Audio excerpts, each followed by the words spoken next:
গ্রেফতার হয়ে যান জিয়া পরিবার, তারেক রহমান, তার স্ত্রী এবং সন্তান, এমনকি বিএনপির কাককে নিয়ে কোনো ধরনের কটূক্তি চলবে না। কটূক্তি করলে দাঁত ভাঙা জবাব দেওয়া হবে ইনশাআল্লাহ। এই ফ্যাসিস্ট সরকারের হাত থেকে গণতন্ত্র রক্ষা করেছি আমরা রিক্সা চালকরা। আজকে যে এই দালালরা আমাদের মাননীয় প্রধানমন্ত্রীকে কটূক্তি করে একটি কথা বলেছে, সেই কটূক্তির বিরুদ্ধে আমরা শক্ত অবস্থান নেওয়া বাধ্য হব যদি এর বিচার না পাই। কারণ এই মাননীয় প্রধানমন্ত্রী একজন নিষ্পাপ, একজন ফেরেশতার মতো একজন মানুষ।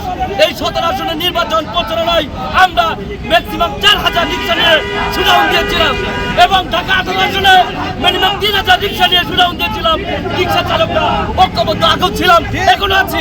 সেই আওয়ামী লীগ বিভিন্ন রকমের ষড়যন্ত্র করেছে, এখনো করে যাচ্ছে। আমি স্পষ্টভাবে জানাচ্ছি, বাংলাদেশের সর্ববৃহৎ দল হচ্ছে বিএনপি এবং এই বিএনপি চেয়ারম্যান তারেক রহমান সম্পর্কে যদি কোনো ধরনের উস্কানিমূলক কোনো ধরনের কটূক্তি করা হয়, তার জন্য দাঁত ভাঙা জবাব দেওয়া হবে। পাশাপাশি আপনাদেরকে একটা জিনিস স্মরণ করিয়ে দিচ্ছি, আজকে এই আওয়ামী গুন্ডারা, সন্ত্রাসীরা বিভিন্ন জায়গায় আপনার উস্কানিমূলক কথা বলতেছে, সেখানে আসছে কারণ পশ্চিমবঙ্গে বিজেপি জয়লাভ করেছে। আপনারা জানেন আগেও বিজেপি সরকার ছিল, কিন্তু ওই দেশে একটা পাগল উন্মাদ শুভেন্দ্র অধিকারী, যিনি উস্কানিমূলক কথা বলে, আবার গরুর গোশত খায়, আবার মূত্রও খায়। এখন আমি বলতে চাই, দাদা আপনি কি মাল খেয়ে নিয়েছেন না গোমূত্র খেয়েছেন?